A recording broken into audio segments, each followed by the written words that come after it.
Una palabra que ha estado muy presente en la actualidad española ha sido Mercosur. Y hoy venimos a aclarar qué es Mercosur y por qué ha estado tan en boca de tanta gente y de tantos medios de comunicación de un tiempo a esta parte. Que está muy vinculado con el campo y con la agricultura, eso prácticamente lo sabe todo el mundo. Y bien sabemos que el campo español no está atravesando, vamos a decirlo suavemente, y más para empezar la entrevista, su mejor momento. Se han señalado traiciones, se han señalado intereses ocultos y sobre todo se ha señalado abandono. Y hoy para hablar de todo esto y mucho más tenemos a Víctor Viciedo, que es el presidente de la Asociación de Labradores Independientes Valencianos y autor de muchos artículos relacionados con la agricultura, con la política agraria, bueno, incluso de un libro titulado La traición europea. Víctor, muchas gracias por estar aquí con nosotros y bienvenido a esta casa que es la tuya. ¿Qué tal? Muchas gracias a ti, Rafa, y bueno, un abrazo muy fuerte a todos tus oyentes. Me gustaría que empezásemos aclarando algo para aquellas personas de nuestra audiencia que, bueno, no conozcan mucho del tema. Así que, Víctor, ¿qué es Mercosur? ¿Qué está pasando con Mercosur? ¿Por qué se está hablando tanto de Mercosur? Bueno, Mercosur no deja de ser algo muy parecido a lo que hemos dicho en la Unión Europea. Es un mercado único para países de América del Sur, ¿no? Nosotros en la Unión Europea, pues somos 17 países y allí de momento hay 6 países, pero están asociados el resto de América del Sur y han tenido o han hecho la solicitud de ingreso. Concretamente, los países que forman parte de Mercosur son Brasil, Uruguay, Paraguay, Argentina y Bolivia. Y también está Venezuela, pero tiene sanción por parte del mercado y de momento está suspendida. Están asociados Chile, Perú, eh, lo diré, Ecuador, Guayana y Surimán y Colombia. Y bueno, y con eso pues conformamos todo lo que es América del Sur. Y es eso, un mercado único donde han separado o han roto las fronteras para poder comercializar y tener intercambios comerciales y también de personas entre los distintos países. Es decir, que igual que aquí, pues ya no hay fronteras, ¿no? De alguna manera, para pasar a Francia o pasar a Alemania. Pues es exactamente eso, ¿no? Un mercado comercial en América del Sur. Ujú.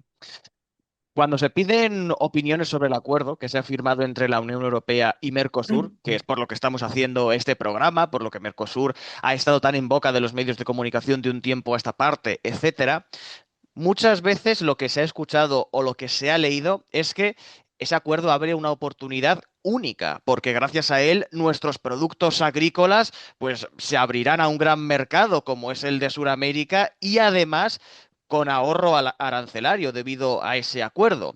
Y ahora ya entramos en el meollo de la cuestión. ¿Realmente es así? Porque claro, si es así, el acuerdo es una cosa estupenda y maravillosa. Y claro, si no es tan así, hay que tener en cuenta también que sus productos entrarían en nuestros mercados, porque claro, el acuerdo tiene que ser bidireccional, no unidireccional.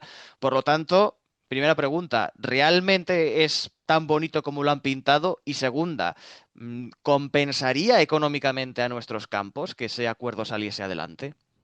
En absoluto, ¿no? Vamos a ver, el acuerdo UE-Mercosur lo que hace, para que la gente lo tenga claro, es eliminar aranceles y cualquier defensa comercial que pueda tener Europa con respecto a los países de América del Sur, ya sea cupos o sea cualquier otra limitación administrativa para que entren los productos de América del Sur. En realidad lo que estamos haciendo es eso, pues abriendo nuestras fronteras tanto la de ellos como la nuestra, para intercambiar los productos agrícolas e industriales y servicios, etcétera, etcétera, ¿no? Bien, ¿es bueno para la agricultura? No, para la agricultura es nefasto. ¿Por qué? Pues porque son países eminentemente agrícolas, ¿eh? Entonces, tienen una producción agrícola muy elevada, concretamente, pues Brasil, de las 10 empresas productoras o exportadoras de carne, tiene 4 en el top 10, o sea, 4 entre las 10 primeras. La primera, la segunda y la tercera en valor de exportaciones de todo tipo de carnes son 3 empresas brasileñas, ¿no? Aparte, pues tenemos que tanto Uruguay como Paraguay como Argentina también son grandes productores de carne. En cuanto a agricultura, producen de todo, de todo. Nos están engañando cuando dicen que será una gran oportunidad para el aceite, eso es falso. Ya están cultivando muchísimos campos de olivos en Argentina, también en Perú, y bueno, y cualquier oportunidad de negocio que exista, cualquier oportunidad de negocio que exista desde el punto de vista agrícola, se producirá allí, que tienen extensiones de terreno enormes que están quitándole espacio a la selva. El 60% de la deforestación del Amazonas es para granjas y explotaciones agrícolas. En muy poco tiempo, creo que son 5 años, se ha desforestado la misma cantidad en extensión de terreno que Andalucía y Galicia juntas. Con lo cual es, desde el punto de vista ecológico, un crimen total y absoluto para estos señores de la Unión Europea que nos ponen trabas a nosotros porque dicen que contaminamos. O sea, nosotros que tenemos árboles, nosotros que tenemos plantas, según ellos, contaminamos. Y entonces, pues tenemos un montón de restricciones verdes a través de algo que ellos han denominado Pacto Verde, Green Deal, Pacto Verde. Pacto Verde no son ni más ni menos que muchas restricciones tanto al transporte como a la explotación industrial, pero sobre todo a la explotación agrícola, ¿no? Hasta el punto de que han llegado a cerrarse 3.000 granjas en Holanda, pues porque emitían metano y CO2, ¿no? Hasta ahí llega la estupidez, porque las pobres vacas lo que hacen es comer hierba, y la hierba todo el mundo sabemos que está compuesta de cadenas de carbono, que son la celulosa. Entonces, ¿qué pasa? Pues que cuando las vacas se comen el carbono, obviamente lo tienen que liberar. ¿Cómo? A través de sus flatulencias, ¿no?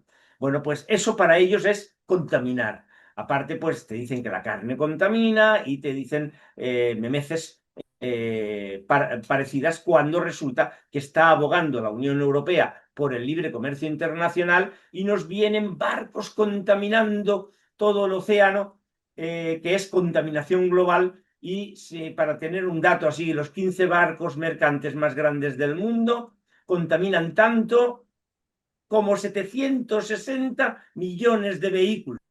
Es decir, que están apostando por algo que es terrible para el planeta, como es el comercio en barcos mercantes. Y tenemos precisamente en los Países Bajos, en Holanda, donde se han cerrado esas 3.000 granjas, tenemos el puerto de Rotterdam, que es el segundo puerto más importante del mundo, donde es el segundo en importaciones de productos agroalimentarios, el segundo del mundo en importaciones agroalimentarios, pero también es el tercero en exportaciones agroalimentarias, porque se dedican a la importación y reexportación de lo que llega, ni más ni menos. Eso es lo que está haciendo Europa, eso es lo que está haciendo Países Bajos. ¿A quién beneficia entonces todos estos acuerdos comerciales? Pues obviamente beneficia a los grandes corporaciones agroalimentarias, fondos de inversión multinacionales, que tienen la posibilidad de deslocalizarse e ir a producir en esos países donde los salarios mínimos interprofesionales son muy bajos. Argentina está en 280 euros aproximadamente el salario mínimo interprofesional. Brasil está en los 300. Uruguay y Paraguay están algo mejor, uno está en 400 y pico y la otra está llegando a 600 euros.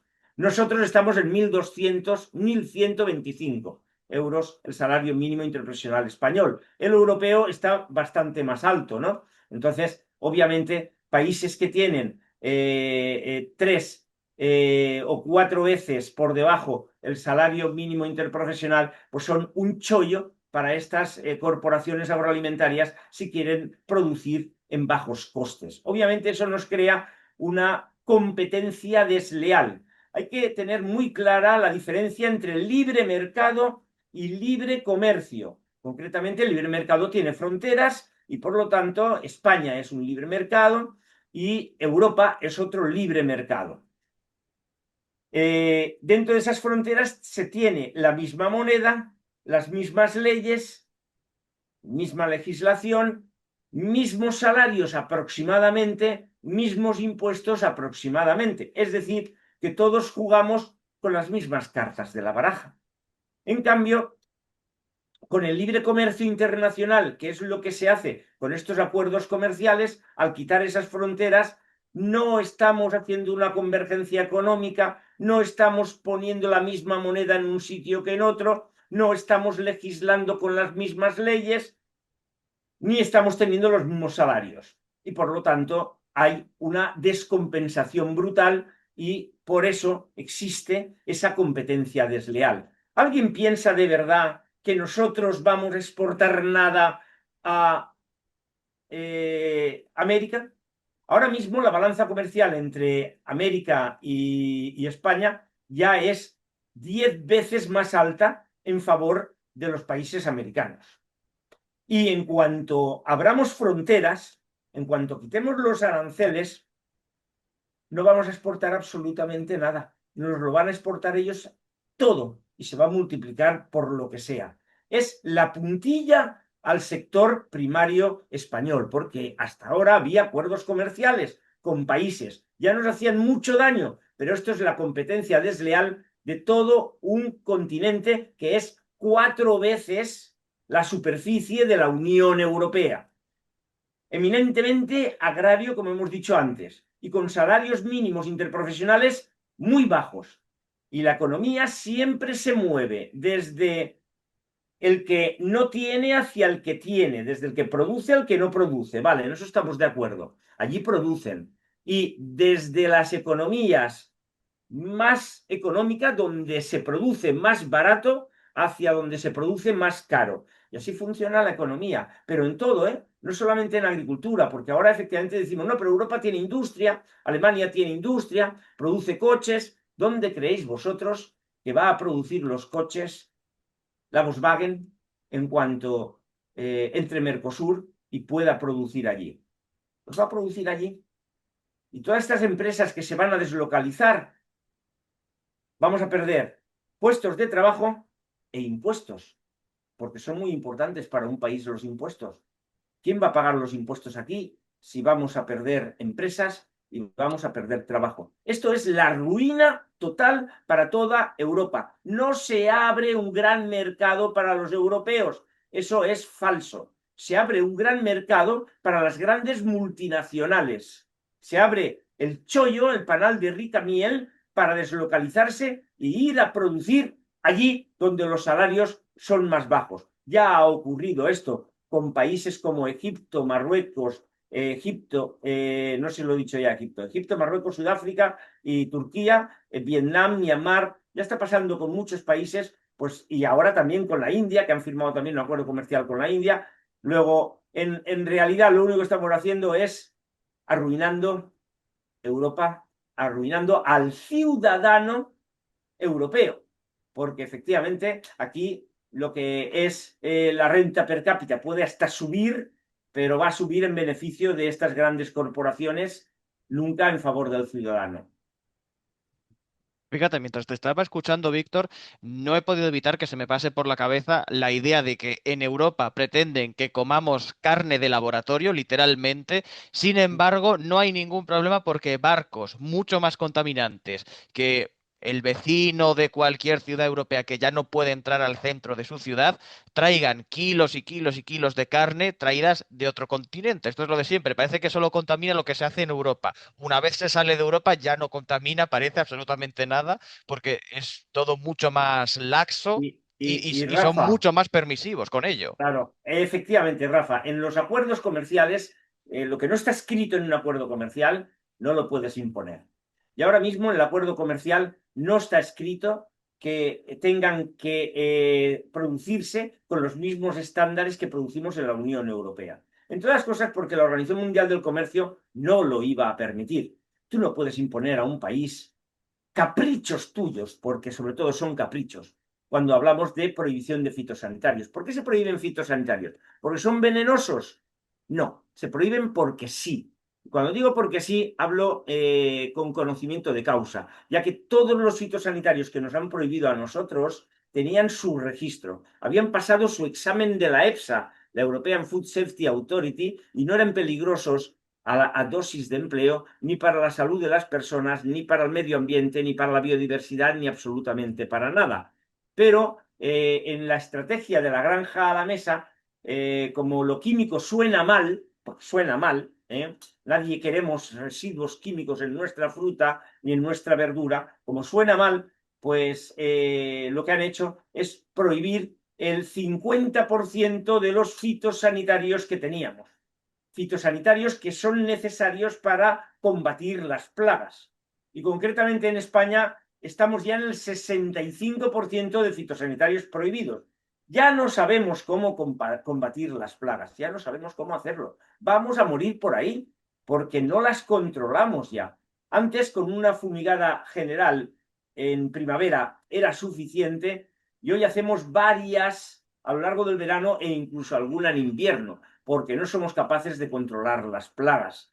Y esto va de alguna manera a incrementar esos residuos, es verdad que de fitosanitarios que están autorizados, pero que antes los residuos eran menores porque en primavera, sobre todo nuestros árboles, los naranjos, están en flor y en nada afectaban al fruto. Por lo tanto, no había residuo alguno. Y era todo una falacia y toda una mentira. El 70% de los productos que nosotros producíamos no tenían ningún residuo. Hoy, todos los productos que llegan desde Marruecos, Egipto, Sudamérica, donde las plagas por temperatura, digamos que se desarrollan mejor y que sí fumigan con los productos que aquí nos han prohibido, tú coges ahora mismo una muestra del Mercadona o de Consum de judías verdes venidas de Marruecos y te va a dar que tiene fitosanitarios por encima del límite máximo de residuos permitido. Porque no se hacen inspecciones. No se hacen las inspecciones ni Europa las obliga. Europa solamente los obliga cuando en el RAF, que es las alertas rápidas en Europa, hay una cantidad de alertas de ese país que hace que lo ingresen en un reglamento de seguridad. Cuando está en ese reglamento, entonces sí que se exige que haya un 5% o hasta un 10% de inspecciones fitosanitarias de los productos que vienen de ese país. Pero ahora mismo ni Egipto, ni Turquía, ni Sudáfrica, ni Marruecos están en ese reglamento. Por lo tanto, no se hacen inspecciones. No estamos obligados y concretamente con Marruecos, que es la que más nos afecta porque es vecina y entra a través del puerto de Algeciras, no se hace ni una sola inspección. De ahí que yo coja judías verdes o tomates o cualquier producto marroquí del supermercado, lo analice y me salgan residuos por encima del límite máximo de residuos en más de la mitad de los productos, y en cambio no hay alertas en frontera sencillamente porque no se hacen las inspecciones y eso la gente no lo sabe.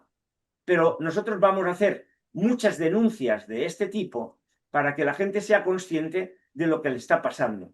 No solamente no están cultivándose con los mismos estándares que nos obligan aquí, sino que encima no se pasan las inspecciones para que entren en condiciones adecuadas y que sean garantía de salud para la población europea. Pues eso pasará también con Hispanoamérica. O sea, vendrán las carnes hormonadas, vendrán las carnes con antibióticos que aquí están prohibidos y vendrán las frutas y las verduras con fitosanitarios, residuos de fitosanitarios que aquí están prohibidos. Eso es lo que va a pasar. Y además se va a arruinar la agricultura europea porque no vamos a poder competir. A nosotros nos elevan mucho los costes de producción con todas las estupideces que la Unión Europea nos va imponiendo en cuanto a riego, en cuanto a quemas, en cuanto a fitosanitarios, en cuanto a fertilización. No paran, no paran, no paran. Ahora mismo quieren hasta que reduzcamos la fertilización por el nitrógeno que puede pasar a los acuíferos. Y lo que han hecho para que los acuíferos estén más estresados es ni más ni menos que poner a la mitad el límite de nitrato que puede estar permitido en un agua subterránea. Si antes era 50 miligramos por litro, ahora son 25 miligramos por litro y se fuman un puro.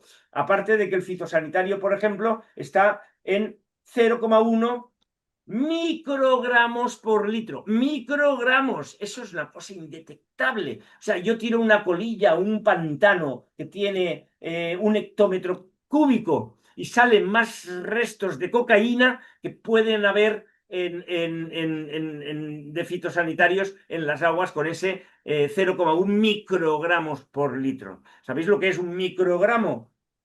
O sea, estamos hablando de la millonésima parte del gramo. O sea, esto es una estupidez total, ¿no? Pero claro, te sale 0,0, o sea, te sale 0,02 microgramos y ya el agua está estresada. Pero eso no mata ni a una ameba. Ni si hubiera algo que fuera 10 veces menor que la ameba, tampoco lo mataba. Eso no es perjudicial absolutamente para nada. En el aire hay partículas mucho más contaminantes y mucho más perniciosas para la salud humana que eso. Pero así de estúpidos estamos en Europa y la gente tiene que conocerlo, porque lo que quieren, lo que pretenden es que la alimentación en Europa se acabe, que dependamos de otros países. Vamos a perder la soberanía alimentaria. Y eso sí debería preocuparnos, porque entonces cuando venga una pandemia, una crisis de salud, una crisis bélica, una crisis energética o una crisis política, si estamos dependiendo de estos países en cuanto a la alimentación, porque claro, nosotros, vamos a ver, algo que no he dicho, la edad del agricultor media está en 60 años, 60,4 años. No hay relevo generacional, hay 3,5% de jóvenes agricultores, 3,5%, menores de 30 años, 3,5%. Y en cambio, edad media, ya lo he dicho, se están perdiendo entre los dos censos agrarios últimos, que son un periodo de 9 años, se han perdido 75.000 explotaciones agrícolas y 73.000 explotaciones ganaderas. Y esto sigue su curso. No están haciendo nada para pararlo. No están haciendo nada para que haya relevo generacional. Para que haya relevo generacional, esta actividad tiene que ser rentable. No puede serla.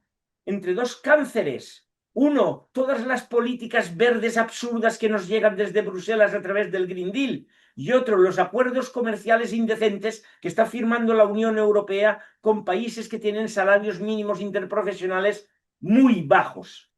Esto lo estoy denunciando yo, Víctor Viciedo. Lo están denunciando también otros agricultores. No lo denuncia ningún medio de comunicación. No lo denuncian los partidos políticos. No lo denuncia nadie. Estamos observando a ver qué pasará y lo que está pasando es muy grave y será muy grave para el consumidor cuando tenga que depender su comida de países terceros, no de países terceros, sino de grandes corporaciones agroalimentarias que producirán en el extranjero. Víctor, ahora que has estado mencionando a las instituciones europeas y a la burocracia europea, y con razón, hay que reconocer también que recibimos con gran alegría la noticia de que el acuerdo Unión Europea-Mercosur fue paralizado, que no denegado, importante, en el Parlamento Europeo. Hubo países como Francia, Irlanda, Austria, Polonia y Hungría que manifestaron su desacuerdo con el mismo. Sin embargo, no es una paralización total, ya que se están intentando poner en práctica, aún así, algunas partes del acuerdo de forma provisional con la aprobación de algunos grupos que votaron en contra que votaron a favor, perdón, de la paralización. ¿Tienes algo que decir o que aportar al respecto? Porque es algo verdaderamente sorprendente, esa Yo, doble yo, vara de medir. yo creo, Rafa, que lo primero que tenemos que ver es hasta qué punto la Comisión Europea no, o sea, la Comisión Europea, Europa no es democrática, hasta qué punto esto se ha ido gestando de una forma irregular, ¿no? Todo esto empieza en 1990. En 1990 y a través de todo ese periodo hasta, hasta la carta en el 2019 de Sánchez, de nuestro presidente Pedro Sánchez, a Ursula von der Leyen, en una carta en la que decía que hay que reactivar Mercosur, pues ha habido muchos fracasos de negociación. ¿Por qué? Pues por dos motivos principalmente. Uno, por el tema ecológico, que es la desforestación del Amazonas, y el otro por la alimentación, porque estaba claro que no podíamos depender alimentariamente de Mercosur, de un sitio que lo tenemos a miles de kilómetros de distancia. Bien, ¿qué es lo que pasó? Bueno, pues que a través de esa carta, nuestro presidente Sánchez es el adalid, como lo es en muchas otras cosas que no voy a mencionar, pero que todo el mundo las tiene en mente, pues se activa la negociación con Mercosur. En el 2024 se llega al acuerdo ya total, y empieza a redactarse sí, lo que se ha acordado, ¿no? Los documentos de lo que se ha acordado. Ursula von der Leyen sabía que Mercosur no se podía aprobar, porque un acuerdo global como es Mercosur necesita la unanimidad de todos los países y tiene que pasar por los parlamentos de todos los países que forman parte de la Unión Europea. En alguno de ellos se votaría que no y Mercosur no saldría adelante. ¿Qué es lo que hizo? Bueno, pues dividir el acuerdo. Lo divide en la parte comercial y en una parte, digamos, política, ecológica, en fin, todo lo demás, todas las demás partes del acuerdo en el otro. La parte comercial se llama INTA, que es el Intertreatment, en fin, el tratado interino, y ese tratado es meramente comercial, y el otro es el tratado de asociación. Entonces, al dividirlo, digamos que lo que quiere aprobar ella sobre todo es la parte comercial, que gracias a que existen lobbies en la Unión Europea que presionan mucho, pues obviamente estos lobbies, digamos que funcionan de una forma, no sé, irregular. O sea, en el lobismo vale todo, ¿no? Vale desde una extorsión, porque yo te invité a una fiesta, te hice fotos con niños, y yo qué sé, ¿no? O hasta un maletín. O sea, vale absolutamente todo, ¿no? Y en la Unión Europea, en la Comisión Europea, para que lo tengamos claro, trabajan 25.000 lobistas registrados. La única condición que se pone al lobismo es que esté registrado, uno, y que declaren su presupuesto. No limitan el presupuesto, sino que lo declares, nada más. Entonces, a partir de ahí se establecen una serie de relaciones y reuniones entre, digamos, los intereses de las empresas y la Comisión Europea. ¿La Comisión Europea quiénes son? La Comisión Europea, desde director general para abajo, son funcionarios, director general incluido. Los únicos que son carrera política son los comisarios. Entonces, todos estos señores existe una, digamos, puerta giratoria doble entre lo que es el lobismo y los funcionarios de la Comisión Europea. De tal forma que la Comisión Europea se aprovecha del buen hacer y los conocimientos de gente que trabaja en energéticas, en alimentación, en diversas empresas, ¿vale? Y los pone como funcionarios, y a la vez las empresas se aprovechan de las agendas y de las relaciones que pueda tener un funcionario de la Comisión Europea. Entonces existe, pues eso, puerta giratoria en ambos sentidos entre el lobismo y la Comisión Europea. Eso en mi libro, La tradición europea, está puesta con nombres y apellidos. Claro, ¿esto cómo se llama? Se llama corrupción a la enésima potencia. O sea, Europa no es corrupta, no, lo siguiente. Entonces, todo lo que se hace en la Unión Europea está bendecido y está hecho por los lobistas. Entonces, ¿qué pasa? Pues que las grandes corporaciones agroalimentarias quieren que esto salga adelante y, por supuesto, que van a hacer lo posible para que esto salga adelante. ¿En qué situación estamos en el tema Mercosur? Bueno, pues en el tema Mercosur estamos en que ya se votó en el Consejo. Déjame también explicar algo. Los 4 órganos que tiene la Comisión Europea y su relación con el lobismo. Nosotros tenemos a la Comisión Europea, que como hemos dicho son funcionarios, tenemos al Consejo Europeo, que son los primeros ministros.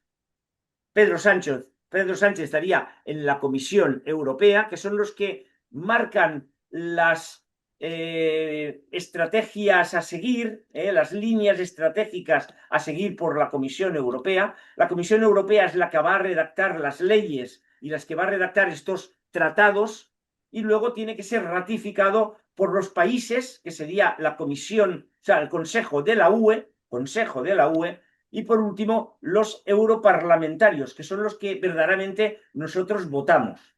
Entonces, para que de verdad haya cierta democracia en esto, ¿qué es lo que debería ocurrir? Bueno, primero lo que debería ocurrir es que debería tener cualquier asunto importante la aprobación en los parlamentos europeos. O sea, el Consejo de la Unión Europea no puede marcar ninguna ley, ni puede marcar ninguna línea, ni puede marcar absolutamente nada si previamente no se ha aprobado en el Parlamento español, que es donde reside la soberanía nacional, la soberanía de las personas. O sea, yo voto al Parlamento y eso no ocurre. O sea, en Europa se están haciendo las cosas sin que se discutan, ni se debatan, ni se aprueben en el Parlamento español.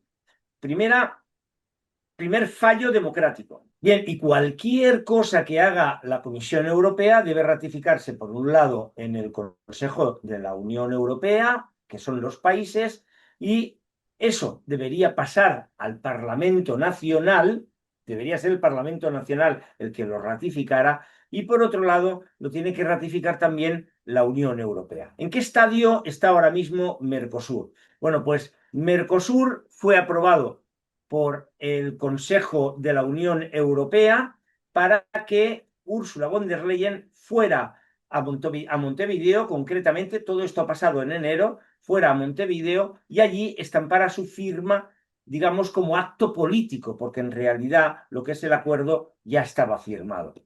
Bien, y para que entre en vigor, ¿qué es lo que se necesita? Bueno, pues lo que se necesita a partir de ahí es la ratificación en el Parlamento Europeo, que es donde reside también la soberanía, porque hemos sido nosotros los que hemos votado ese Parlamento. Bien, ¿qué es lo que ha ocurrido? Bien, lo que ha ocurrido es que un grupo político del Parlamento Europeo propuso que el acuerdo de Mercosur pasara antes la aprobación o la sentencia del Tribunal de Justicia de la Unión Europea en cuanto a que Ursula von der Leyen, haciendo trampa, había separado la parte comercial de la parte política, como habíamos dicho anteriormente. Pero la parte comercial no es meramente comercial.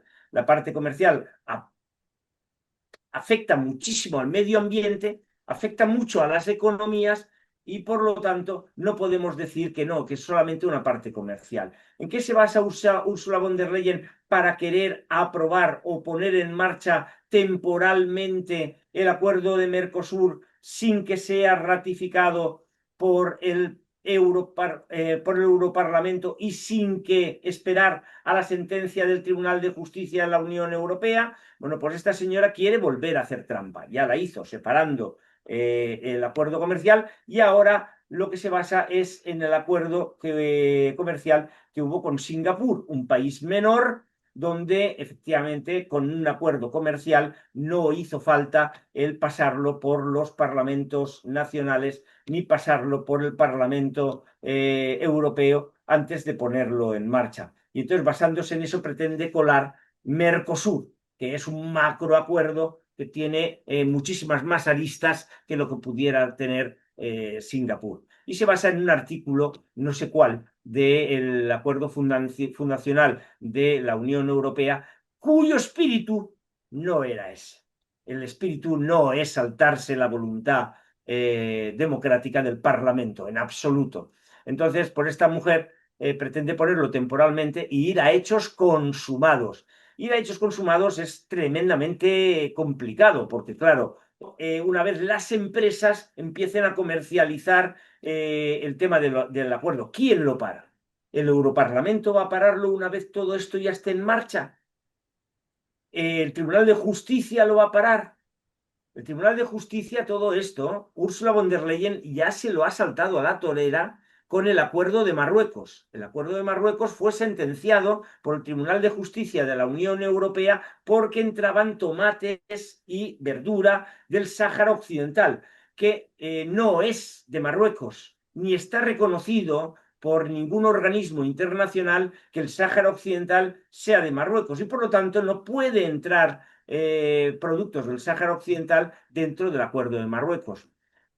Ya entonces nuestro ministro Planas dijo que quién era el Tribunal de Justicia de la Unión Europea para meterse en la política internacional del Consejo. Ya lo dijo también el Consejo y efectivamente, ¿qué hicieron? Hacer otro acuerdo, ya que el Tribunal de Justicia de la Unión Europea les dio un año para cerrar el acuerdo, pues lo que hicieron es, cuando faltaban 5 días, firmar otro acuerdo con Marruecos en las mismas condiciones. La única diferencia es que en lugar de venir etiquetados como marroquíes, ahora vendrían etiquetados con la región a la que pertenecía el producto, que podría ser la Hafla o podría ser Ayyun. Son dos regiones donde se está produciendo las empresas marroquíes productos agrícolas. Es decir, que esta señora ya se ha saltado a la justicia una vez, la ha toreado. Obviamente esto pues traerá más recursos y volveremos al lío, pero en principio ella ha salvado el acuerdo con Marruecos, pues ahora pretende también salvar el acuerdo con Mercosur saltándose a la torera. Esto es profundamente antidemocrático. Y aunque se lo quieran blanquear de la forma que quieran, que si cabe la posibilidad, que si tal, aunque fuera legal, que tampoco lo va a ser, sería ilegítimo. No podemos poner en marcha nada que no haya sido aprobado en el Parlamento Europeo, que es donde reside la soberanía nacional. No podemos poner nada en marcha que esté a la espera de un dictamen, porque es de lo que realmente está a la espera, de un dictamen del Tribunal de Justicia de la Unión Europea. Y no podemos naturalizar que esta señora y sus partidos, Partido Socialista y Partido Popular Europeo, quieran poner en marcha esto. Es profundamente antidemocrático, es profundamente ilegítimo. No sé si lo vemos. Yo lo veo clarísimo. Y el que no lo vea claro tiene un problema. No sabe lo que es una democracia. Ujú. Fíjate, Víctor, has hablado, a raíz de todo esto que estás comentando de la burocracia europea, el funcionamiento de la Unión Europea, has mencionado, como digo, la competencia desleal. Además, con estas palabras que me parecen muy certeras, pero sin embargo, los que mal que bien hemos ido siguiendo, pues lo que ha sido la política con respecto al campo español y europeo en general de los últimos años, pensamos sinceramente que no es la primera vez que tenéis que enfrentaros a un tipo de competencia desleal que viene avalada por los burócratas de Bruselas. Eh, ¿Habéis experimentado realmente otro tipo de competencia desleal desde años pasados hasta el actual? Hemos hablado ya de ellos, o sea que ahora mismo la Unión Europea tiene ya... todo esto, vamos a ponerlo también en contexto, ¿no? ¿Dónde podríamos empezar? Pues podríamos empezar con la fundación de la Unión Europea, en 1958. Entonces se reunieron los ministros de Agricultura de los que entonces eran socios, España entró posteriormente, pero entró con esto también como principios básicos, ¿no? Y redactaron los principios básicos de la PAC, ¿vale? Y los principios básicos de la PAC son muy sencillos. Son un mercado único, el europeo, ¿vale? O sea, se crea un libre mercado europeo. Luego la solidaridad financiera, que es cómo se financia el club. Esto es un club, se financia cómo, pues con solidaridad, los países más ricos aportan algo más. Y por último, el servicio que da el club. ¿Qué servicio nos da el club? Preferencia a vender en el mercado y se llamaba preferencia comunitaria. Bien, pues los pilares básicos, los principios no tienen desgraciadamente carácter jurídico, son en base a los cuales se deben de redactar las leyes. O sea, yo, desde luego, si hago un principio es para que todas las leyes rueden alrededor de ese principio. Bien, pues vinieron los acuerdos del GATT, del General Agreement on Tariff and Trade. Fueron negociaciones muy largas, concretamente hubo 8 rondas, y hasta la ronda de Uruguay, que en realidad se celebró en Marrakech, no se trató la alimentación. ¿Bien? ¿Por qué? Muy sencillo, porque es estratégica. O sea, comemos todos los días. No podemos poner en acuerdos la alimentación. No se debe, no se debía, pero los lobbies consiguieron que esto entrara. Bien, y se creó la Organización Mundial del Comercio como árbitro para arbitrar estos acuerdos comerciales. A partir de ahí, Europa se lanza como una loca a hacer acuerdos comerciales precisamente con aquellos que interesan a las grandes empresas, a las grandes multinacionales y a las grandes corporaciones agroalimentarias y fondos de inversión, que son con aquellos países que tienen salarios mínimos interprofesionales bajos. No le importa un acuerdo comercial con Canadá, con Japón, no, le interesan aquellos que se hacen con los países del norte de África y por eso hubo el acuerdo de Barcelona y la Unión por el Mediterráneo. En la Unión por el Mediterráneo entran todos los países del norte de África y los países de la Unión Europea, con la finalidad última de que estos países del norte de África se democraticen y se respeten los derechos humanos.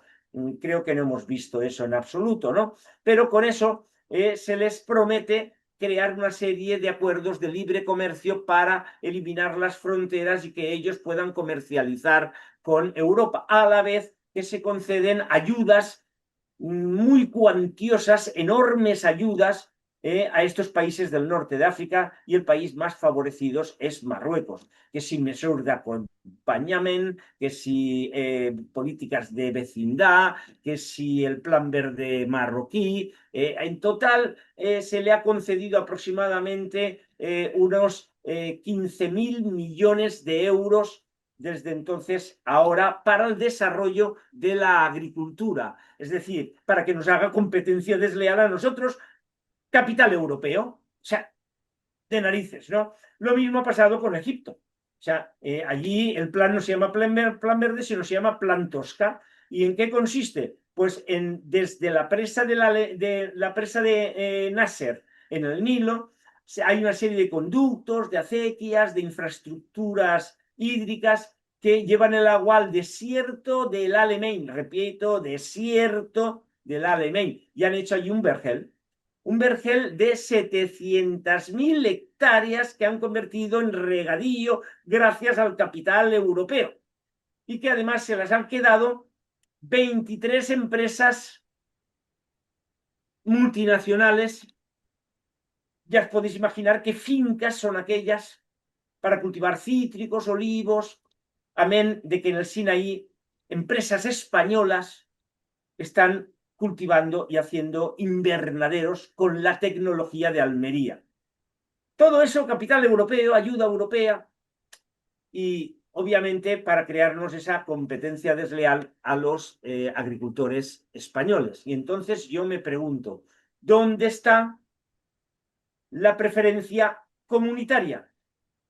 ¿Para qué queremos un club que pisotea a los socios? Que el no socio tiene el café más barato, que el no socio tiene acceso a la pista de tenis antes que tú.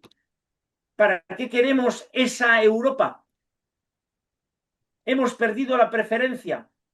Somos los últimos en la cola.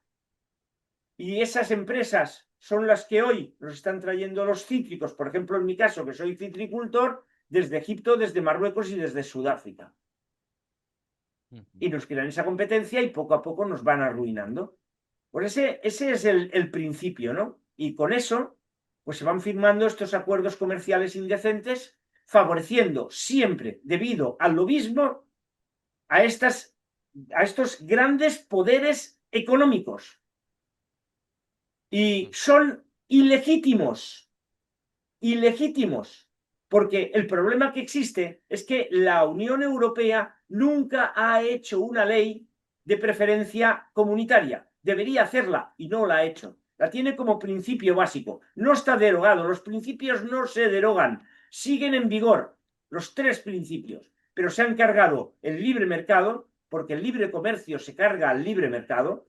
En cuanto pones distorsiones en el mercado, ese mercado fluctúa y se viene abajo, con lo cual has destruido el libre mercado europeo y te has cargado la preferencia comunitaria de los agricultores y los ganaderos a vender en nuestro mercado. El 95% de los productos españoles, porque claro, dicen, no, es que nosotros somos exportadores, si nosotros queremos mercados, obviamente tenemos que permitir que entren productos en nuestro mercado. No, no, no somos exportadores, lo éramos, no lo somos. Nosotros exportábamos mucho a Estados Unidos, ya no lo hacemos. Estados Unidos prefiere los productos marroquíes y de otros países antes que los de Europa, en fin, tienen una competitividad muy baja, ¿no? Tampoco exportamos ya nada a Rusia debido precisamente a las injerencias, y lo digo así porque la gente no lo sabe, una cosa es la guerra de Ucrania y otra cosa, las injerencias de la Unión Europea en Ucrania en el 2010 y en el 2014, que nos llevaron al veto ruso. Y esas injerencias eran injerencias políticas para que Ucrania entrara en la Unión Europea y rompiera los enlaces o los acuerdos comerciales que tenía con Rusia. Y debido a la invasión de Rusia de un territorio que era suyo, que es Crimea, y digo que era suyo porque lo era, desde una guerra que hubo con Turquía, pues se lo anexionó y era rusa, y como todo era Unión de Repúblicas Socialistas Soviéticas, creo que fue Brezhnev, lo cedió a Ucrania porque a través del estrecho de Perekov le entraba pues los conductos de la electricidad, la alimentación, el agua, etcétera, etcétera. Entonces dijeron, puesto que lo suministra todo Ucrania, pues que dependa de Ucrania. Y cuando se separó se llevó Crimea. Pero Rusia reclamó una base militar allí en Crimea, porque dice, vale, de acuerdo, pero me pongo una base militar. Cuando la revolución del Maidán del 2014 que Crimea en esa revolución quitó al presidente Víctor Yanukovych, que era prorruso, porque eso tampoco lo sabe la gente, allí hay mucha población rusa o rusófona que habla el ruso, sobre todo en la parte este, y entonces, ¿qué pasó? Pues que prohibieron el ruso, y al prohibir el ruso hubo una revolución en el Maidán, en el Donetsk y el Donbass, y también en Zaporilla y en otras regiones de Ucrania contra el nuevo gobierno ucraniano que no era democrático, pero que enseguida reconoció la Unión Europea y que concretamente en Crimea, como estaba la base de Sebastopol y el 98% de la población era prorrusa, pues obviamente pues, se quedó de Rusia. No lo reconoció Europa, no lo reconoció nadie y entonces le pusieron sanciones a Rusia, Europa, y con esas sanciones a Rusia dijo, vale, pues yo también te las impongo a ti y ya no quiero productos agroalimentarios europeos. Y desde ahí nos vino la ruina a España, porque nosotros los españoles teníamos conquistado el mercado ruso, dejamos de tenerlo y hoy el 95% de nuestros productos agroalimentarios se venden en Europa. Si perdemos nuestro mercado, la preferencia en nuestro mercado, nosotros tenemos que abandonar nuestra producción agrícola. Y hoy, hasta en España, cuando uno va al supermercado, empieza a ver productos de Chile, de Argentina, de Egipto, de Sudáfrica. Pero si nosotros éramos los primeros exportadores mundiales de judías verdes, ¿qué hacen las judías verdes marroquíes en nuestros lineales? Si nosotros éramos también cabeza de exportación de tomates, ¿qué hacen los tomates marroquíes en nuestros lineales? Si nosotros éramos primer exportador mundial de cítricos, ¿qué hacen los cítricos egipcios en nuestros lineales o los de Sudáfrica? Pues este globalismo atroz está terminando con nuestro sector primario, que era muy potente, pero los agricultores no podemos aguantar más con toda esta presión y esta traición europea. Recomiendo mi libro donde explico todo esto, de la traición europea. Lo podéis encontrar en Amazon. Ponéis la traición europea. Víctor Viciedo, Manuel Millet, que me ayudó a escribirlo. Soy coautor. Y ahí podéis ver muchísimos datos, muchísima información sobre esta traición que Europa está llevando contra España y contra los agricultores y los ganaderos españoles. No soy antieuropeo. Los antieuropeos son ellos. Están legislando en contra de la sociedad europea y concretamente de la sociedad española. Me parece una frase muy potente la que has dicho de que no soy antieuropeo, los antieuropeos son ellos, y que me parece que tendría que ser una frase de cabecera de ahora en adelante, precisamente para marcar quién es el que está en contra de Europa y de los europeos realmente, y quién está defendiendo los intereses de Europa en la realidad. Curiosamente, la Unión Europea se ha convertido casi en lo más antieuropeo, no solo por la disolución de las identidades que hay en Europa, que no son las mismas, sino incluso por su sector primario, que es muy importante y nos has recordado en esta respuesta que, bueno, que el sector primario entra dentro de la geopolítica y de qué forma está relacionado. Precisamente esta guerra de Ucrania, que parece que no, pero ese componente del sector primario ha estado muy presente, me parece que es muy interesante que nos lo hayas recordado. Y fíjate, Víctor. Ya que dices precisamente esto, los agricultores no podemos más, los antieuropeos son ellos, los agricultores, ¿qué es lo que estáis reclamando exactamente? Es decir, no solo con respecto al acuerdo con Mercosur, que también, sino cuáles son vuestras reivindicaciones, porque habéis estado hace escasos días en Madrid precisamente manifestándoos, para que vuestra voz se escuche de una vez en las instituciones, primero en las españolas y luego en las europeas. ¿Cuáles son esas reivindicaciones que queréis que en Madrid y en Bruselas se escuchen? Bueno, desgraciadamente, Rafael, los agricultores y ganaderos españoles estamos muy divididos.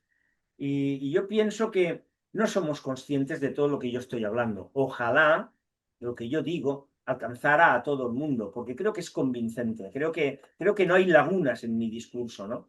Pero no lo alcanza. Yo llego a donde llego y este discurso no gusta a los medios de comunicación.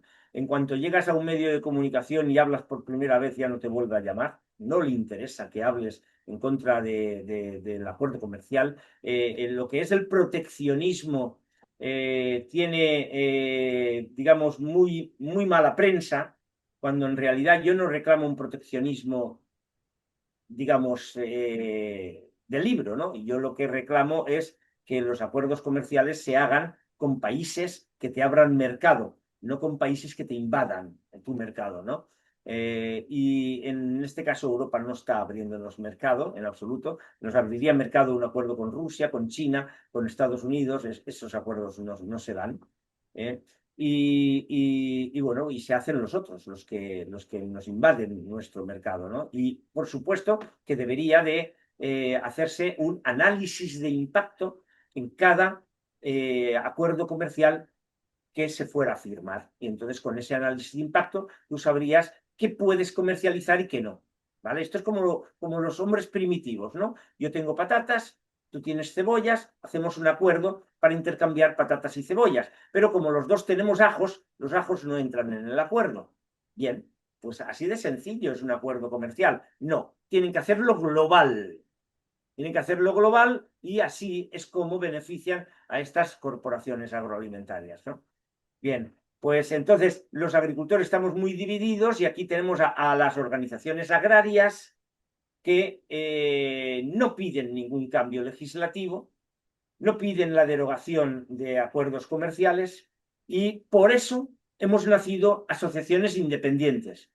Nosotros nacimos en el 2019, ya llevamos un recorrido, creo que fuimos de las primeras asociaciones independientes de España, si no la primera, y desde luego sí fuimos la primera porque claro, mi libro está escrito antes, concretamente en el 2019 es cuando lo publicamos, ¿vale? Pero obviamente todo está escrito antes, y fuimos los primeros en reclamar la preferencia comunitaria.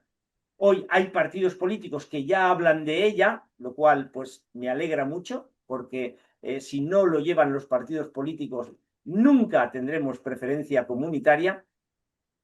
Bueno, pues precisamente son estos partidos que consiguieron que el acuerdo de Mercosur pasara a ser evaluado en espera de dictamen del Tribunal de Justicia de la Unión Europea, ¿no?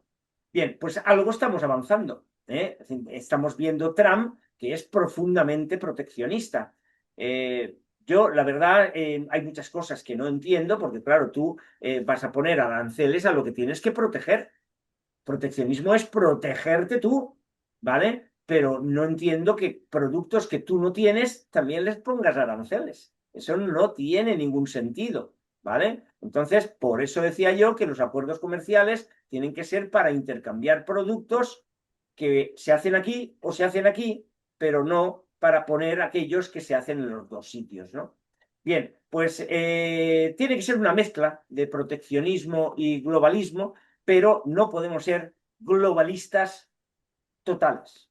El globalismo, si es global, si es total, es nefasto para los ciudadanos, porque al final, cuando los oligopolios que están produciendo fuera terminen con nosotros, con esa competencia que tenemos en el libre mercado, destruyendo el libre mercado, entonces serán los oligopolios los que marcarán los precios en los lineales.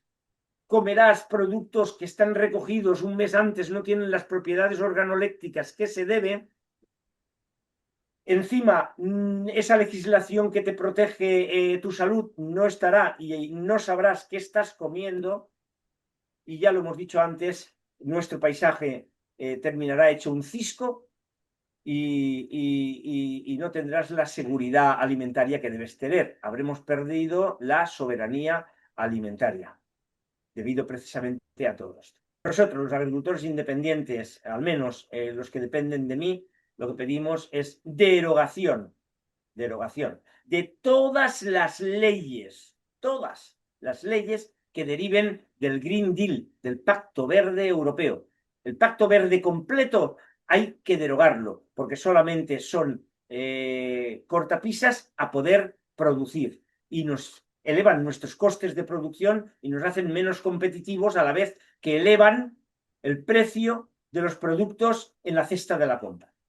Y son todo mentiras y son todo absurdeces basadas en un cambio climático que exista o no exista, ni el hombre ni el CO2 pueden hacer absolutamente nada. Y luego también pedimos la derogación o al menos la revisión de todos los acuerdos comerciales que se han firmado hasta ahora y que perjudican a algunos productos agrarios, como Myanmar o Vietnam al arroz, como Egipto y Sudáfrica a los cítricos, como Marruecos a todas las verduras y hortalizas, y por supuesto no queremos en absoluto a Mercosur. Mercosur no debe de entrar bajo ningún concepto por el bien de los americanos, porque esto solamente beneficia a los grandes poderes económicos, por el bien de los hispanoamericanos y por el bien de los europeos. Los ciudadanos somos los que perdemos con estos acuerdos globalistas que se está firmando entre la Unión Europea y otros países. Ujú. Víctor, aunque esta pregunta que te voy a hacer para cerrar esta entrevista es compleja, me interesa saber por qué piensas que se debe todo esto, es decir, este rechazo que parece que nuestras propias élites gobernantes tienen hacia lo propio. Y que se manifiesta también en cosas como esta, se manifiesta también en el sector primario, es decir, en vez de defender nuestro propio campo, están facilitando, en lugar de eso, todo lo que viene de fuera en una competencia que es desleal, es decir, no están jugando con las mismas normas de juego. ¿Qué intereses pueden tener nuestras propias élites gobernantes, como digo, para legislar al margen de su propia gente, al margen de su propia producción y al margen de su propio interés? No sé si conocerás la frase de Henry Kissinger: quien domina la alimentación dominará a las gentes. No la conocía, la verdad, Bueno, no la pues esta conocía. está en su libro Nuevo Orden Mundial, que también tiene su aquel, ¿no? Y bueno, pues Henry Kissinger es uno de los grandes mentes psicópatas que han estado recientemente, porque murió yo creo que el año pasado con 100 años, que han estado gobernando el mundo a través del Club Bilderberg y a través bueno, de otros organismos como el Foro Económico Mundial, etcétera, etcétera. El Foro Económico Mundial, que las siglas son FEM. ¿Sabes qué significa FEM en valenciano? Ah, no, la verdad es que no. Estiércol, mierda, pues eso. Bien, pues estos decían que no tendrás nada y serás feliz, ¿no? Nos impusieron la Agenda 2030 y a través de ella, pues lo que pretenden es dominar a la sociedad, dominar a las gentes a través de la alimentación. Mi próximo libro se llamará así: Conspiración, dos puntos, dominar, dominar a las gentes a través de la alimentación. Estoy escribiéndolo bueno, pues versará sobre ello. Bueno, pues están en ello, están en ello. Son élites económicas que, bueno, pues sacan rendimiento o sea, campos solares, de las instalaciones de aerogeneradores, sacan dinero de lo que son los centros de datos, de lo que es las plantas de biogás, en fin, de todos los negocios habidos y por haber, de todas las políticas nuevas verdes que existen. Bueno, y que al final su objetivo final es no solamente el poder económico a través de todos estos negocios nuevos, sino también el poder político a través de la Organización de Naciones Unidas, a través de la ONU. Y en eso están, por eso está la OMS, con todas estas pandemias bueno, en realidad la ONU no es un órgano solo nacional, sino que funciona a través de donaciones, ¿no? Y todos los poderes económicos pues tienen o tienen inversiones de alguna forma en las Naciones Unidas, porque así es como dominan esa parcela, ya sea de la salud, ya sea de la meteorología, ya sea de lo que sea, ¿no? Entonces, pues están metidos en todo: en la Organización Mundial de la Meteorología, en la Organización Mundial de la Salud, en fin, en todos los organismos de la ONU están metidos estas grandes élites económicas, que son a la postre los que, digamos, que están dominando también a la Unión Europea, a Ursula von der Leyen y a todos nuestros presidentes de gobierno. No hace falta dominar toda una sociedad, solamente tienen que dominar a uno, al dirigente. Y eso lo tienen muy claro y en ello están. Ujú, es muy cierto y además no es algo de esta época. Eso de que es importante dominar al dirigente y a partir de ahí dominas, por así decirlo, y si se me permite la coloquialidad, la cadena de mando, por así decirlo, Sí, es bastante cierto y de hecho, lo que digo, podemos observar en la historia cómo las veces que se ha querido controlar una sociedad, por lo menos se ha empezado por ahí. Y los resultados no se puede decir que no demuestren que es una manera efectiva de hacerlo y de conseguirlo, desde luego. Pues Víctor Viciedo, ¿qué decirte? Muchísimas gracias por este rato que has pasado, no ya conmigo, sino con toda la audiencia de Ahora Información, que estoy seguro que más de uno pues irá a ver tus artículos y a comprar tus libros, porque desde luego nos has contado muchas cosas, nos has abierto los ojos y como dije antes, nos has demostrado cómo el sector primario entra dentro de la geopolítica y es un factor clave del cual depende nuestro control por un lado y nuestra supervivencia por otro, que no son temas baladíes, no son temas precisamente pequeños. Así que gracias por bueno, por toda esta demostración de conocimiento e incluso por esta apertura de ojos que buena parte de nuestra audiencia ha podido tener gracias a tus palabras. Pues muchas gracias, Rafa, muchas gracias a toda la audiencia y difundir estas ideas y sed activistas, porque el mundo necesita activismo. Sin activismo vamos a perecer, o sea, lo van a conseguir. Solamente levantándonos contra ellos podremos pararlo, detenerlo. Muchas No, gracias. no recuerdo de quién era la frase, pero viene muy a cuento con lo que has dicho, que es que para que los malos triunfen, solamente basta que los buenos no hagan absolutamente nada. Así que hagan caso a Víctor Viciedo, que ya ven que es un hombre que sabe y muy bien de lo que habla y nos recomienda eso, activismo, conciencia y que compartan desde luego esta entrevista para que llegue al mayor número de personas posibles y que, pues gracias a eso, este mensaje, estas reivindicaciones se difundan lo máximo posible. Gracias, Víctor, una vez más por haber estado aquí y, por supuesto, esta es tu casa para futuras ocasiones y para que tengas este humilde espacio, esta humilde ventana para transmitirnos, pues bueno, este tipo de cosas que, como bien has dicho, no nos cuentan los medios de comunicación. Muchas gracias Bien, una muchas vez gracias. Un más. abrazo muy fuerte. Y a todos ustedes, por supuesto, gracias por estar una semana más con nosotros. Nos vemos la semana que viene con un nuevo tema de actualidad y con un nuevo invitado que se encargará, como bien ha hecho hoy Víctor Viciedo, de contarnos qué es lo que está detrás de todos esos asuntos y que muchas veces los medios de comunicación oficiales ni siquiera mencionan. Hasta el próximo viernes.